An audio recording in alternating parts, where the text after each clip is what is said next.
Welcome, welcome. You are Doc Live, Doc TV. Please gather. We have an exciting conversation today. Road to the Cup Football 2026 Connect series, and we are here with Nathan Nipper. Yes, I think you know.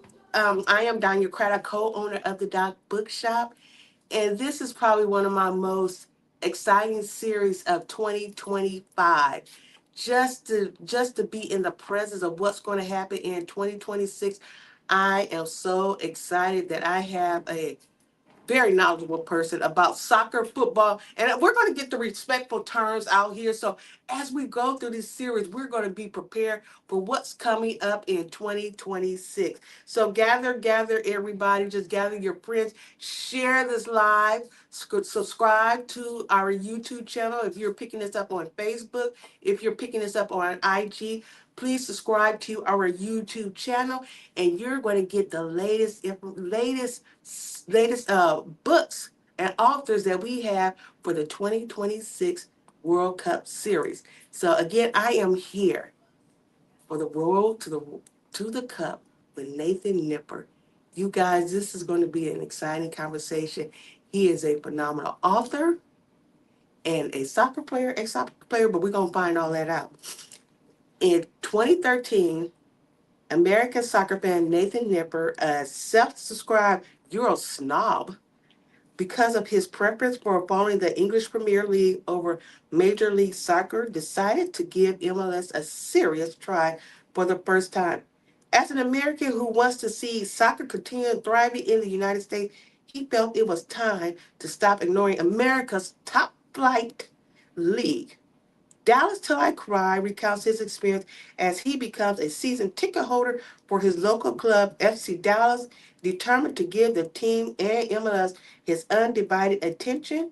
And he also is the author of another book, American Inheritance. And we're going to touch on a little bit of that later on in the conversation. But we're going to get this interview started and bring Nathan Nipper to the stage and say, "Yeah, everybody, I have a little bit of in studio audience down." So we are you guys, he has been on this journey for me to try to figure this out. For my friends and our supporters out there, this was something new that we wanted to be a part of through the literary lens. And I have been since the Trinity River Book Festival. I have been stalking this guy, and he does have his lovely wife here with us today. But I have been stalking this guy, and I told her she's going to have to at least share him for the next 6 to 7 months till we get to this league and just get energized on what's coming to the Dallas Fort Worth area. Nathan, welcome. How are Thanks, you? Tanya. I'm doing great. Oh, Thank you. So I think it's awesome that you're doing this series, Mhm. and it's very unique and innovative, and it really is. And so I'm honored that you invited me to kick this series off.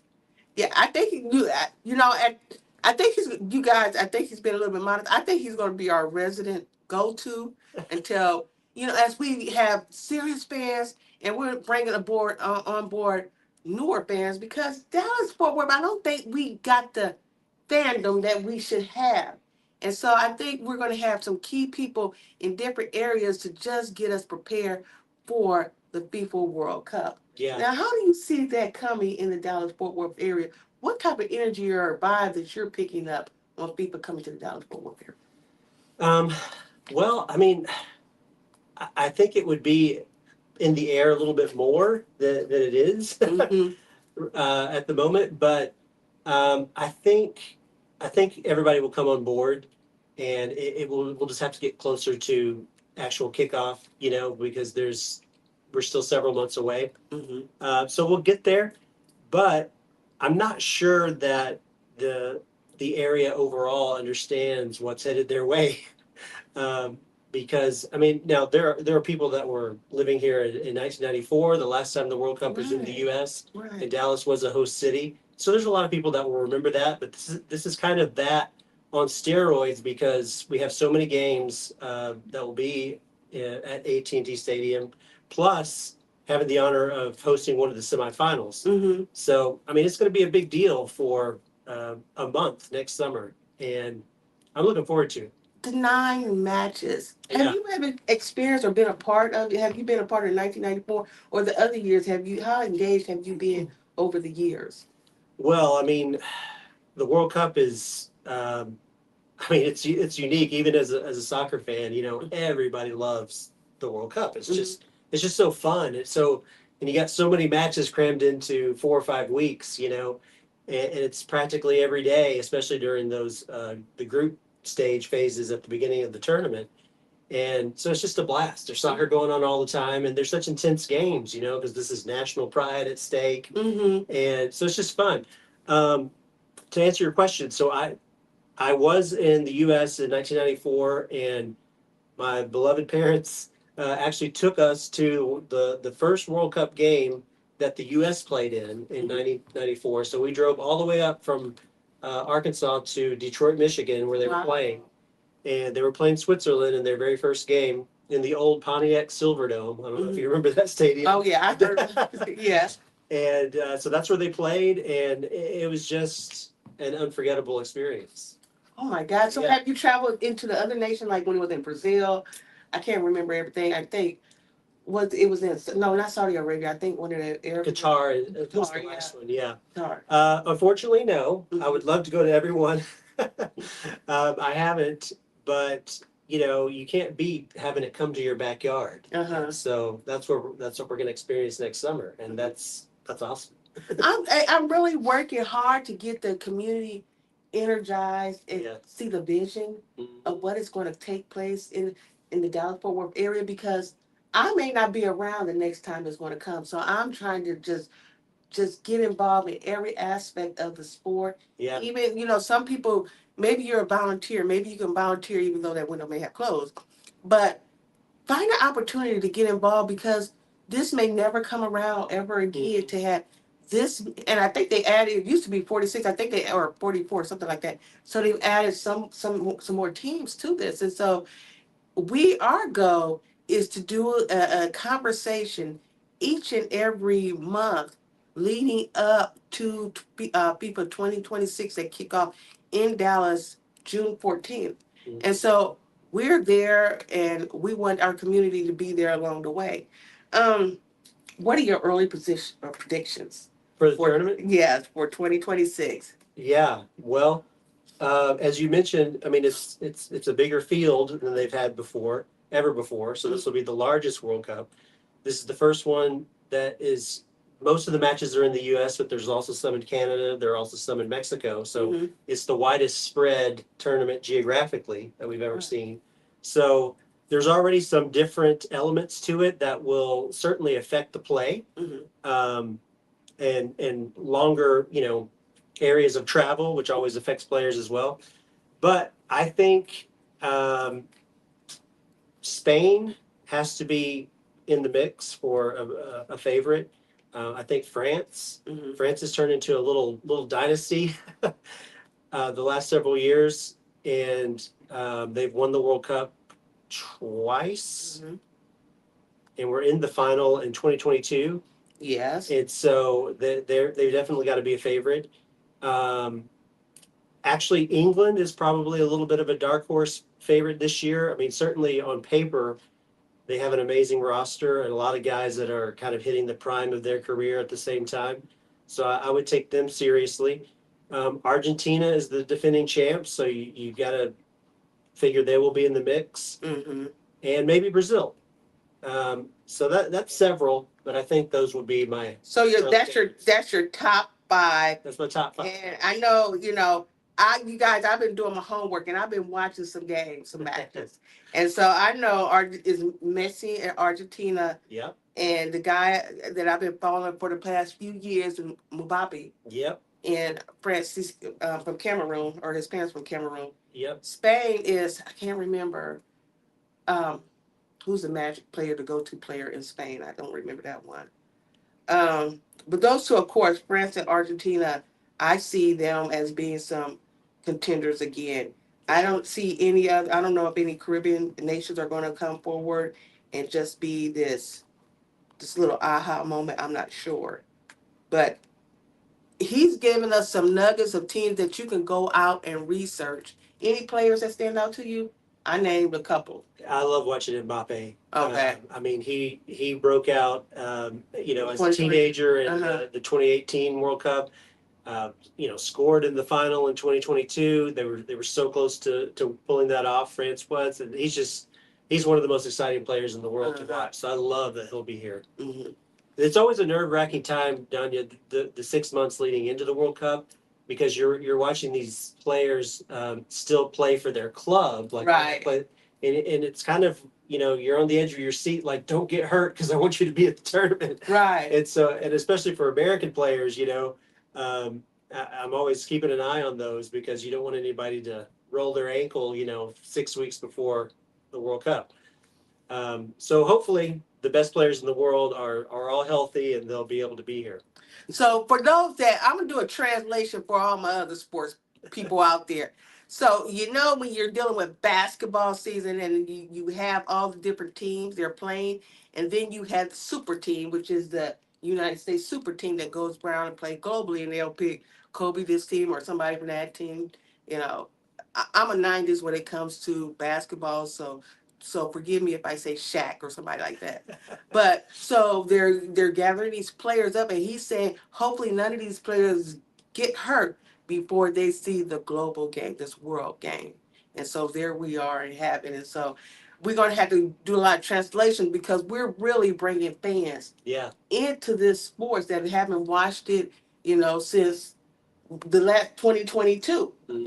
in the playoff between Argentina and France. So we're getting everybody. This series is to get everybody caught up.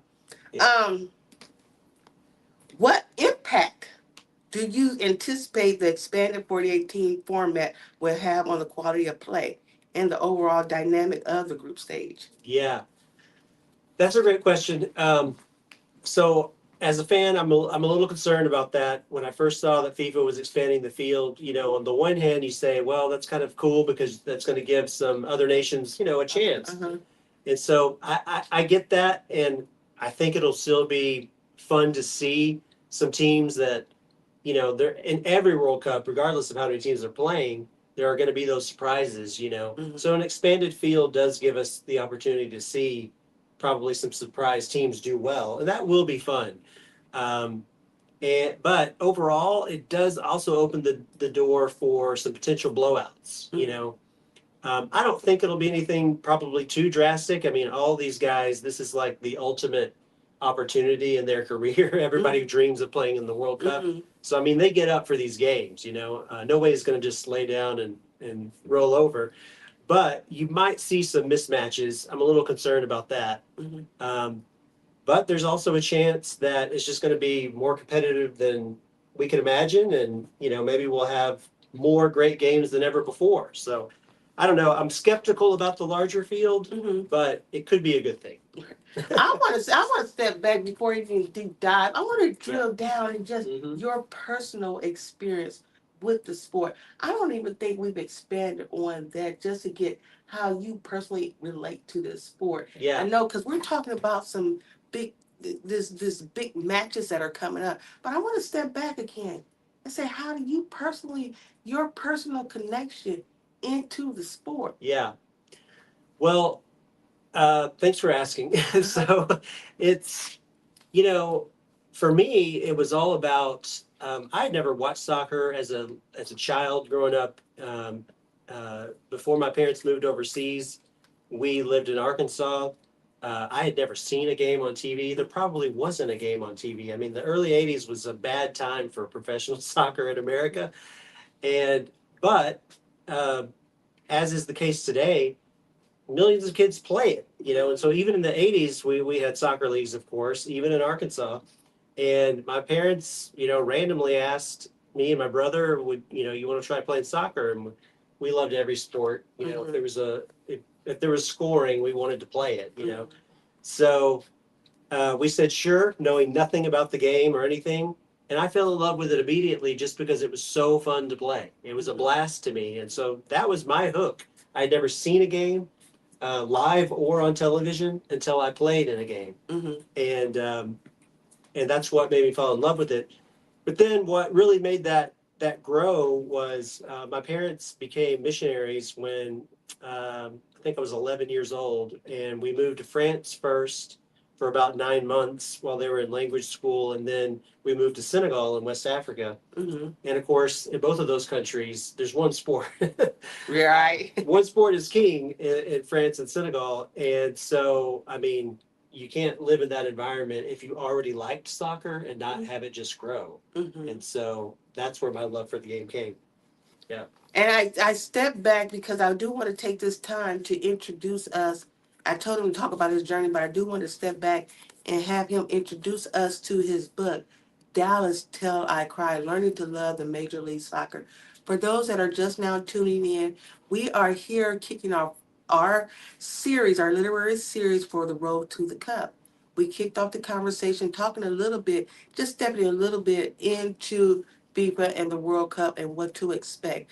Now I'm having Nathan, my wonderful author, here with us to kick off the series, talk a little bit about his experience, and then talk a little bit about his book, Dallas Till I Cry. And then we're going to go back into some more FIFA conversation, FIFA 2026 talk, and just getting our communities and cities ready for this big, beautiful game. Introduce us to your book, Dallas Till I Cry. Yeah. So this is a book I wrote back in 2014, and that was my first book, and I really just wanted to see if I could write one, get one done. And had read at the time a lot of soccer fan kind of memoir type books, but they were all centered in Europe, especially in England, and I liked that style of book, and I just wanted to see if I could write about the soccer fan experience here in Dallas Fort Worth. And particularly, what kicked it off, I got to give Alexi Lawless credit. He was a World Cup player in 1994, kind of a U.S. men's national team legend, and he's a commentator now. And he had tweeted something at the time um, about, could you call yourself a real U.S. soccer fan if you lived in the U.S. and you didn't support MLS? Mm-hmm. And I was a big fan of European soccer, especially the Premier League. That's what I watched primarily, and but his tweet made me think, and I I didn't think automatically that was necessarily true, but I thought, I really should explore my domestic league more. I mean, I had been to some games over the years, to some FC Dallas games, and enjoyed them. I just didn't follow the league in the same way that I followed the Premier League. Mm-hmm. And so that was sort of the idea for the book was, okay, I'm going to follow this team as a real fan, buy a season ticket, and just write about the experience. And so that's was the genesis of the book. And so the book follows the course of one FC Dallas season. And so I write about that team. I write about the league in general, Mm-hmm. and just what that experience was like. You describe yourself as a former Euro, and I think you touched on this already. Yeah. What was a specific turning point or moment in 2013 that made you commit to giving MLS a serious try? And I think you kind of touched on that. Yeah, it was really that tweet and just the idea of, it's probably time to check it out. I mean, I live not that far from, an MLS team, and it's kind of sad that I wasn't really following it and keeping up with the league, and so that's how I got into it. Yeah. So those that are just now listening in that don't know a lot and want to take your kind of approach to it, Mm-hmm. how will they connect to FC Dallas, or what would they do? Just tell us a little bit more about FC Dallas. Yeah. Well, I mean, they could do just what I did. Mhm. You could either go all in and go for a season ticket, or just give a game or two a try. Mm-hmm. If they live in the area, FC Dallas plays in Toyota Uh-huh. Stadium, In which is Frisco. in Frisco, Uh-huh. and yeah, I mean, they should just give it a try and go to a game if they've never been to one. Now, did they make the playoffs? I know. Yeah, they did make the playoffs, but they just got knocked out this past Okay. weekend. I was there at the game Saturday night, me and my son, And yeah, it was a heartbreaking loss. But so Oh, they're was knocked it? out for this season. But Oh man, who's one of the players that you really follow in FC Dallas? FC Dallas, well, they have a forward right now, Peter Musso, Mhm. their top scorer, Mhm. and he's exciting to watch. Mhm. And he scored in the game Saturday night, but they came up short. Okay, so we missed the season for. I tried. I think their last game I was going to try to go to, but I think it was out of the area, so I didn't. I didn't even get the. I think it was on shown on ESPN Plus, and I still didn't get it. So I had to watch the post reviews, and I was kind of excited to see that they had made it because I think Yeah. that was a big concern that they weren't going to They win. barely made it. They barely made it into the playoffs this year. So Okay, it and was a so rougher season. okay. So what's next for the? I'm nosy. What's next for some of those players? Like, where do they go to next? Like, if they're not gonna, are they not on the a part of the U.S. team, or some of them are part of the? Let's see. Okay, so the FC Dallas has really had quite a pool of players over the years that have made the national team. Um, I don't think we have any currently that, not off the top of my head, that have a chance to make the roster probably this time. But it has been an amazing pool of talent here in the FC Dallas system and with their youth teams. So many people have come up and gone to the national team. So Do you think soccer in this area, or what's the proper way? Do we want? I want to respect it and not say soccer, yeah, but then people get when I say football, or yeah. I think this the Spanish term. But so, what's the proper term to use? Yeah, people are weird about that, aren't they? Um, so it's a really weird thing that a lot of people don't realize that they think soccer is just an American term that we gave to the sport to sort of differentiate it from our version of American football. Mhm. But oddly, the term soccer actually originated in England Okay. back in the late 1800s, and so they called it the sport football originally. Mhm. Soccer was sort of a slang term that their youth used sometimes, Mhm. and that's the word that ended up sticking here. Now, over time, it probably did stick to differentiate the two Mhm. sports here. Um, but really, Australians, I understand, call it soccer quite a bit. Um, but by and large, around the world, it's mostly football. Okay. But it's not wrong to call it soccer here. Uh-huh. But we didn't invent the term; the British did. Yeah, I get kind of Yeah. lost. I'm like, oh my God, do I say football? Do I write football? Do I Yeah. say soccer? And then I see a lot of African nations because I've been following a lot of the CAF or whatever, Yes. Mhm. and I see that they all use soccer. So I'm like, okay, maybe it's okay to use the word soccer, and then other areas. They're interchangeable. Okay, but- good. So you yeah. guys, we're okay if we say soccer, but I guess it's really dependent on who you're having the conversation. That's right. Okay. Okay, the title invokes, these are my prepared questions. The title evokes intense passion. What is the most joyful or agonizing moment of fandom you've experienced in MLS that truly brought you to tears? Okay. Dallas till I cry, Yeah. guys. So the title, is tongue in cheek. It's I don't know. I don't think I've ever actually shed a tear at a sporting event. Maybe some sports movies, but I don't think a sporting event has ever brought me to tears. Although if the U.S. wins the World Cup next summer, there will be tears. U.S. was World Cup. Okay. I said if. Okay. I am a fan. I am going to be a fan. I really am going to be there, but I know that we have to a long ways to respect the sport. That's right. That's right. So, but I'm pulling for US. I think they're going to do a showing, even though we got in because we're hosting. I don't know if we truly would have gotten in. I think we would have. Yeah, we I would think have. so. Okay. I think Canada, as we talked earlier, Canada, Mexico, and US is the host for FIFA 2026.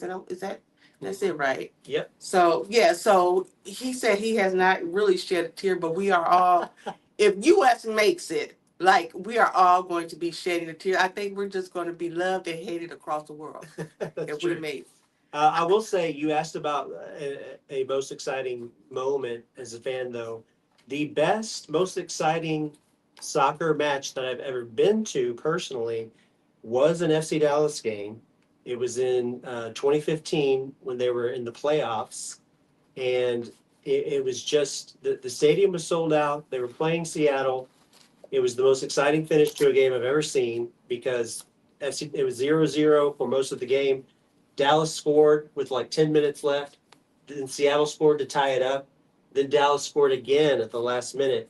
And at the time, the playoff format was you played one home and one away match, and then you did an aggregate score. So you added up the scores for both games. Mm-hmm. So that second FC Dallas goal tied it up 3-3 and forced overtime. And it went all the way to a penalty shootout, and Dallas won. So that was an amazing. That's my favorite fan moment. So you guys be patient with the sport. Them points do add up. It That's right. might be 3 games, but they did add up. You see, he talked about three. It added up to 3 points, so they 3-3, won. yeah. So I just want fans out there that are new to soccer, be patient with. Be patient. It is a beautiful game, and I think you have to be more so involved in the technique. That's what my brother, because my family's getting involved in soccer a lot, and they said you just have to see the technique and the energy of them going back and forth and being able to defend and offense and all this kind of stuff. And so I'm like, okay, let me just really connect. And once I see it in the field and the play and the players that are in play, it's an exciting. It becomes Yeah. very exciting. It's a very physical game. Yes, of course we're all going to learn this terminology, and I think Dallas till I cried. You know, I've been going through the books and some of his stories and some of his experiences. I think one game I read one that you talked about the haters. Do you remember that one? You were saying something about the haters. Do you remember that? I don't remember which Oh my God. specifically, but I probably talk about that several times.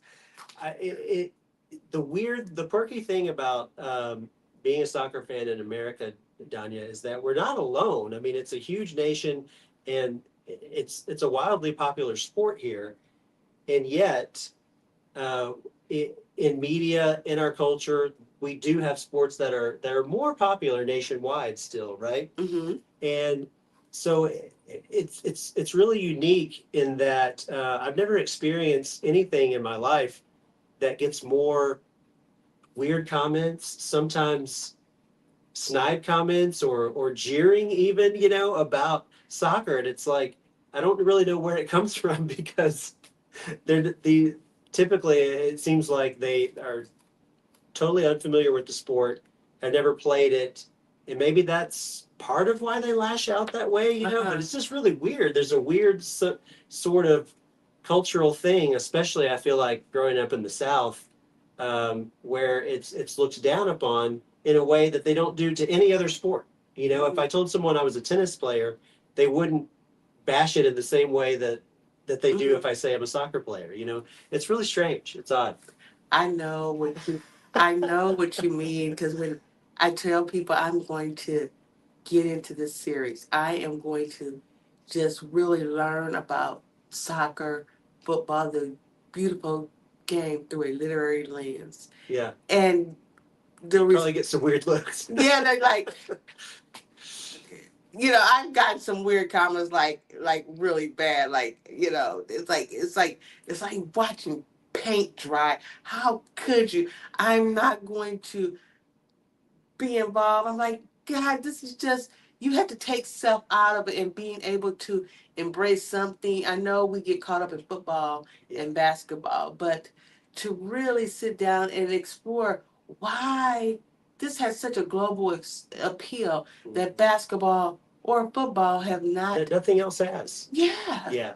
And from little kids in every nation. Mm-hmm. So this is worth just knowing how many people embrace it globally, to deep dive into it as a nation as we prepare to host it. We gotta become somehow fans. Yeah. And change our lens. At least open your mind to the possibility that this could be a fun thing, because it really is. But there are a lot of Americans still that aren't willing to crack open their mind in that way, and I'm not sure why that is exactly. It's really odd. But I'll tell you one thing. You mentioned it's boring, like watching paint dry.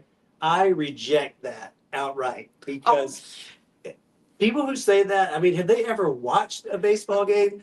There, there are there are some boring sports, okay? Uh-huh. And I enjoy baseball, but I mean, come on, Uh-huh. it's if you give it a try, you will see there is nothing but action, and it barely stops for Uh-huh. 90 minutes. That's different, Right. So you gotta find a different argument that the fact that you think it's boring. I'm sorry, you just haven't really paid attention. Right. And I think I've just been excited and just explore all the authors out there that have written about or shared their experience. I'm like, okay. And I'm not going to talk about golf, you guys, and how the world is trying to make golf a spectator sport. I'm not going to talk about that.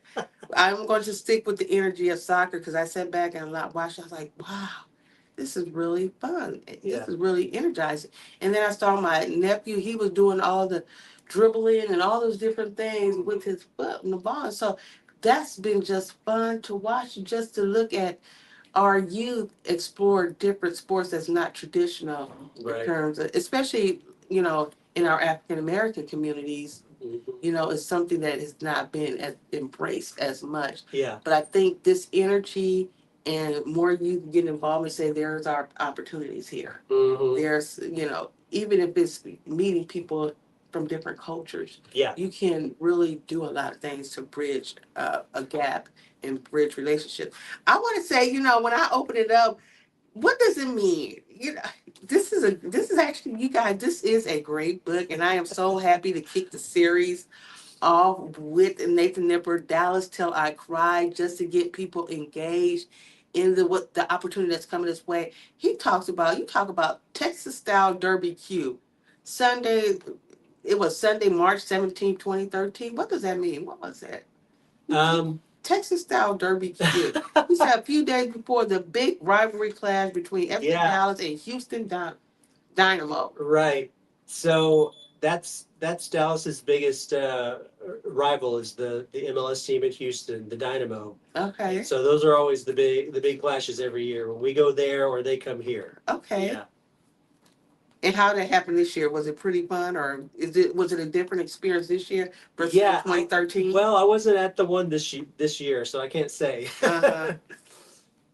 But he goes, I mean, you can just really learn about the sport and become a fan of the sport by reading your book. You can read your book and just go over your experience and over your jam journey and relive the sport through you as you get engaged or come to date about what we're about to experience, a couple of months from now or 6 months from now. Yeah. I think this one, Learning to Love Major League Soccer, Dallas Till I Cry, excellent book. Excellent read. Excellent read. And this is perfect to kick off our series.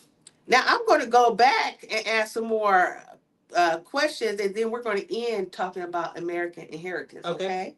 So I'm just going to jump back. For those that are tuning in, we are talking to Nathan Nipper. He's the author of Dallas Till I Cry, American Inheritance, and our Christmas book. We got a Christmas book already in store. So I'm excited about that to help our team that's preparing for the holidays to get ready to just have his book to decorate or restore and to share with our community. So he's just has some gifts that keep on giving in terms of he got the American Heritage, he got Dallas Till I Cry, and he got Life on Christmas Eve. Oh my gosh. So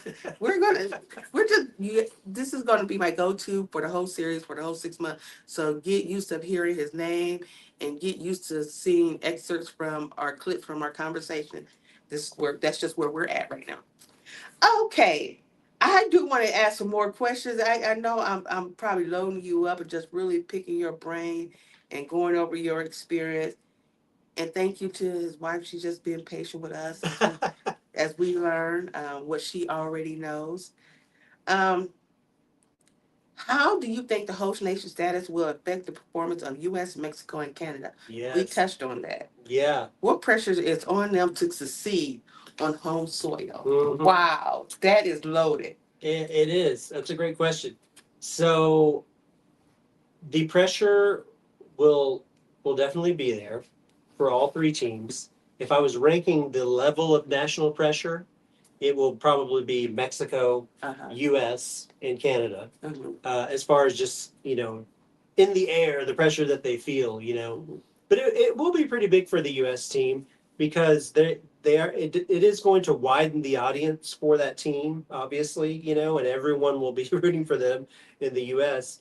Or at least Americans will, and and so that's of course going to put some pressure on them. Mhm. However, most and I looked it up because I hadn't seen all of these stats, Danya, but typically host nations do kind of overperform. Mhm. So there have been 23 World Cups. Host nations have won 6 times, so roughly 25%. That's not bad. Wow. Now, I'm not saying that to say that I think the United States is going to win the World Cup. I don't think they will, but I do think they'll do well, and they certainly have potential to do well. So it's definitely going to be a fun team to root So you for. think we got 25% chance? Probably not. But you know, the thing is, and I like to go to this example for what could happen. Mm-hmm. In 2002, the host nations were Japan and South Korea. Mm-hmm. And South Korea way overperformed, and they actually made it to a semifinal. Wow. Now they lost. They ended up finishing fourth in that tournament, but that was an incredible result for a country that had never gone that far before in the World Cup. So could the U.S. make a semifinal? I mean, a lot of people would laugh at this, but I say yes. You get in a tournament format, and you never know what can happen. You know, that's what makes the World Cup fun. Is that certainly there are favorites going in, but there are always teams that you don't really see coming, you know, that end up doing well and going far in the tournament. It could be the U.S. I think the U.S. is going to overperform. Yeah. That theory right there, I believe that we're going to go as far as we're going to try to make it to the semifinal. Yeah. And I think that's just going to create a lot of energy for us here. We won't know Mm-hmm. until December 5th That's where right. the U.S. is going to play. Mm-hmm. Everybody's going to be all ears. Is it going to be in the Dallas-Fort Worth area? Is it going to be in Kansas City? Nobody knows yet until December 5th. So I am going to be glued because I would like it to be here. Yeah. I'll probably be. Nathan mentioned this to us earlier off the camera, but there's going to be a ton of what you say watch parties where people that are not at the game, but they're going to be. I don't know. What did you use the term? Yeah. Well, I'm sure they'll have some in the Arlington area. I would hope that Fort Worth would do this. If they don't have these planned, they should. But watch parties where they'll put the game, you know, outside on a giant screen, and just people just gather to watch the game. Oh, wow. And so it's a sort of live experience without, you know, being actually at the game at the stadium. But there should be a lot of those. I know there'll probably be several in Arlington. Maybe Dallas, but this is if they're not planned. This is an easy thing to do that that cities should be getting prepared for because that's just a great way to you know be in the culture and in the moment of the games. Right. You know, Wow, sharing that experience together. Okay. That's great because the stadiums are going to hold 70,000 Mm-hmm. roughly. But you think more? Do you think that many people will attend the games in the Dallas-Fort Worth area? What's the expectation or the number of people that usually would come out? Yeah. Well, I mean, the last time the U.S. was in the World Cup, 2022. I mean, we had these all over America, you know, and so people really will come out for these. And you know, there's a huge number of soccer fans in the DFW area. There was a company. Now, this has been several years ago, and so I can't remember exactly the year, but it was a marketing company that looks at the different soccer markets in America. And at the time, they ranked the Dallas-Fort Worth area as the third largest soccer market in America. Ooh, I think New York was first, Chicago I think was second, and Dallas-Fort Worth was third. So we have a ton of participation as far as youth and adult leagues, and a ton of fans.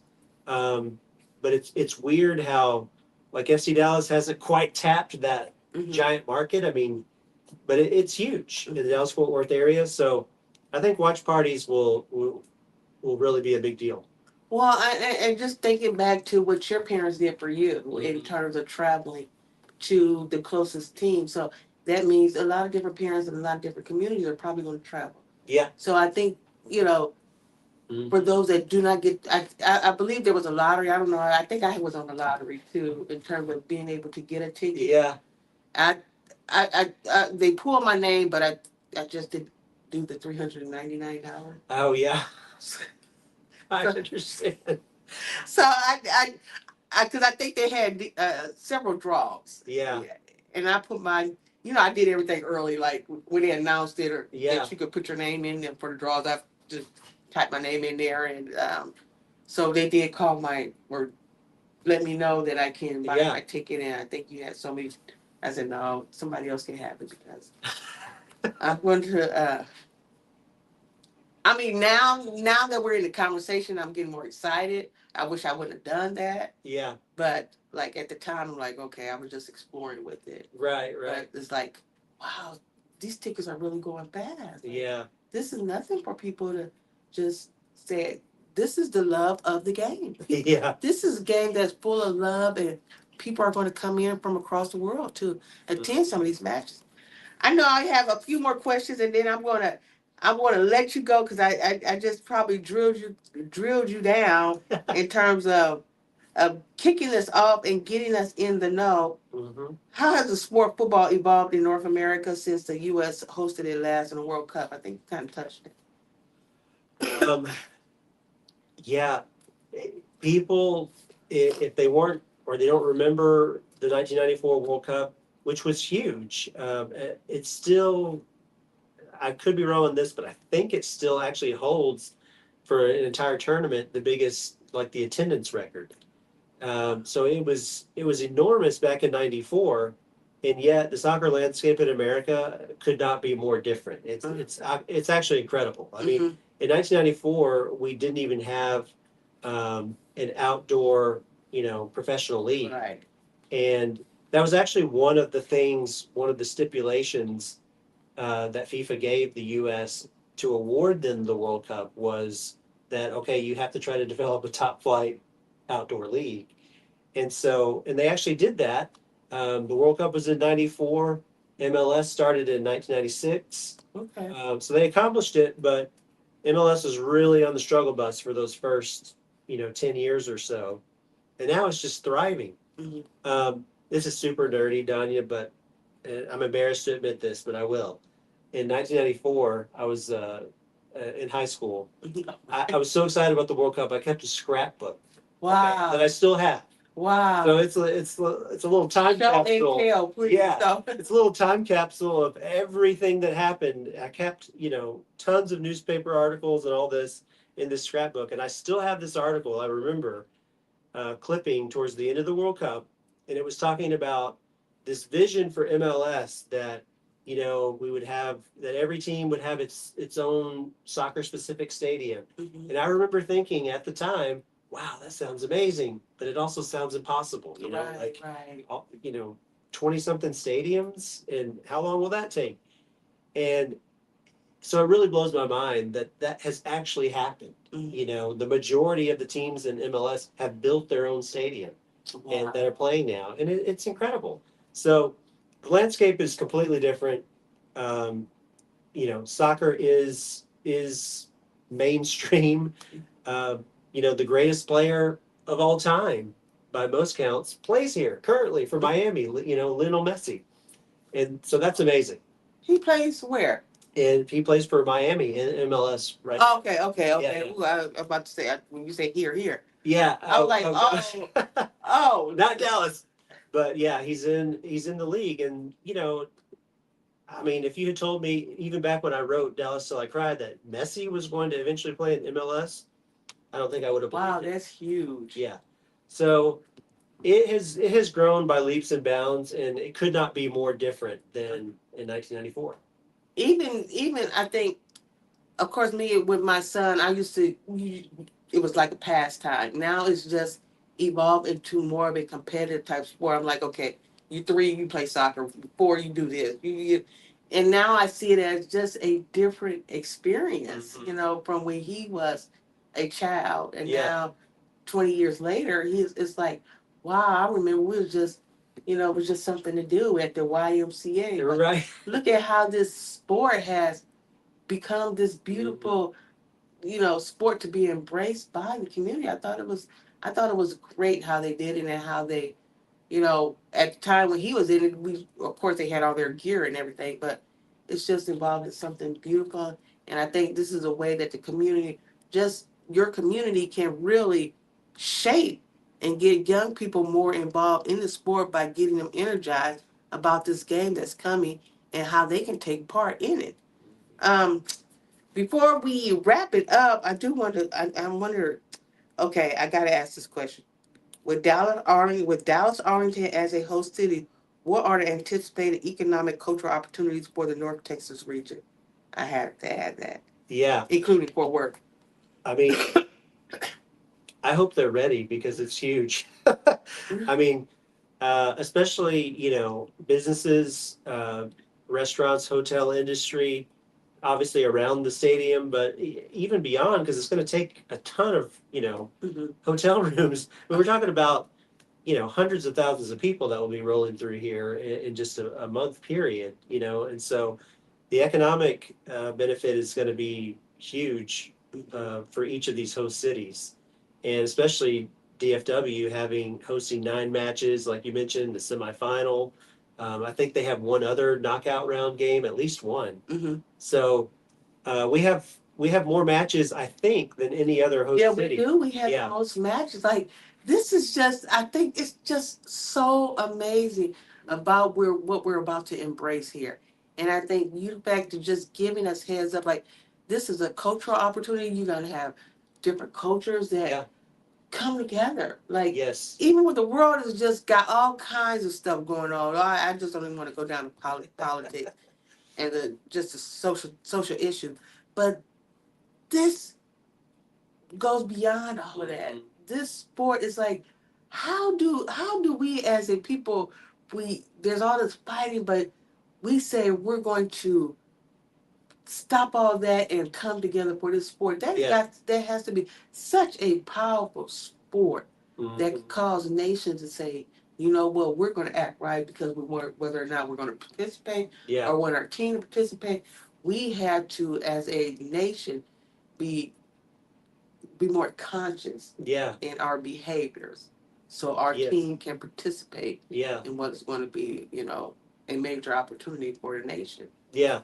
No, I mean, I'm glad you said that. It is a unique opportunity to be a good host, and because you're right, we're going to have all kinds of people from other countries coming through here, and it's such a unique tournament because it's really the only event that is a shared experience by the Mhm. whole world, Mhm. like the only thing, Right. and even more than the Olympics because the TV audience it just dwarfs it, by comparison. So it is a unique world event, and it's going to be right here. So it's something to be excited about. I'm excited, and I just want to. We got to talk about American Heritage really, real quick before we wrap it up. I want you to introduce our community to. This is one of your most recent novels, Yeah. and I just want you to introduce your novel. And but we do have a package. If you want all the books, we're going to have a package. We're going to have a package online, and we're going to have it through the holiday seasons. So, but we're going to introduce you to American Inheritance. And this is going. I don't know which book club, but this is going to be a part of one of our book clubs, especially as we start to focus on America 250. So this has already been one of our picks just to get prepared on the semi-annual quincentennial celebration. So he's going to introduce this book, and we're going to have some more conversations around this book. Quite a few book clubs, because we expect some book clubs to have some conversation as we get involved in the semi-annual quincentennial celebration. We got a lot of stuff going on, don't we? Yeah. You got to be stuck with us It's a for a big minute. year. You didn't know I was gonna pull that one out the hat, did you? He didn't know. I try to give them heads up because I'm gonna, and his beautiful wife is here, and I was like, okay, you probably gonna be stuck with me for the next 6 months because we got to deal with this in terms of, uh, you know, our nation. and dealing with our nation. So Yeah. introduce our audience to American heritage, and as that's going to be a part of our semi-annual quincentennial celebration, America Yes. 250. Well, I apologize that you just mentioned politics, and it is kind of a political book, but I hope that it's a really, in the end, the goal is to be a hopeful story. Uh-huh. While it does deal with political turmoil, that the message is ultimately hopeful. But in a nutshell, it's about Tom. He's a young graduate student. He considers himself a socialist, and he's drowning in student loan debt. And he has kind of a very grim, cynical view of America generally, and blames other things for his problems in his life. And Tom has a grandfather named Bob, whom he's never met for reasons that become clear in the story. Um, and Bob is his political polar opposite. Like he's a Vietnam veteran. He's a wealthy entrepreneur. He's very conservative and would consider himself very patriotic. And when Bob gets wind of learns about his grandson's politics, what he considers to be his radical politics, he offers him a deal that Tom really can't refuse, and that is he has a chance to earn a multi-million-dollar inheritance if Tom will go on this cross-country road trip designed by his grandfather to try to kind of alter his view of America. Mm-hmm. And so the story is about Tom's epic road trip and the people and places that he encounters along the way, and how that affects him and how it affects his grandfather and how it affects their relationship.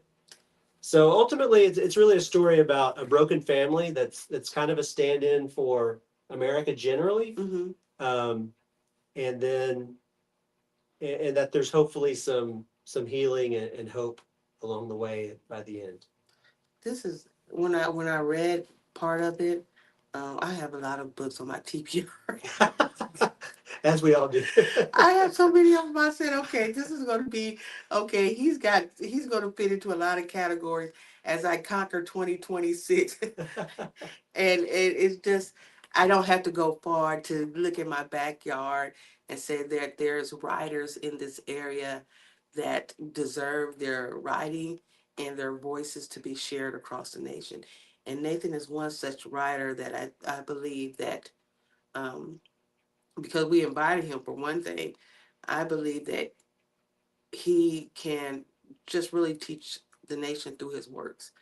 If we sit down and read it, and we do focus on a lot at the Doc Bookshop, geographical representation, and this is part of that geographical representation, and that should be shared, self-published, but it should be shared across the country. And I am honored just to start the conversation for American Inheritance from the Doc Bookshop location, as well as introduce our newcomers to Dallas Till I Cry. And then we're going to go into the holiday season with Life on Christmas Eve. So stories that we can continue to dive into as they deal with different aspects of the American life. And I'm excited about our journey with you. I promise not to bother you too much. It's not a bum. Um, just to those that tuned in, we've talked a lot today about just the FIFA World Cup. I wanted everybody to get prepared to embrace what is coming to the Dallas Fort Worth area through the lens of Nathan Nipper and through his experience and through his book, Dallas Till I Cry. It's an excellent journey for you to get on board with what to expect, how to embrace MLS, and then journey on to the beautiful game. So I appreciate you. I appreciate you for just working with us. He's been with us since the Trinity, and we at the Doc Bookshop always have these different ideas and innovation that we appreciate those people that come with us on the journey. So until next time, check out our series on what's our series on thedocbookshop.com. You will find out everything about this series.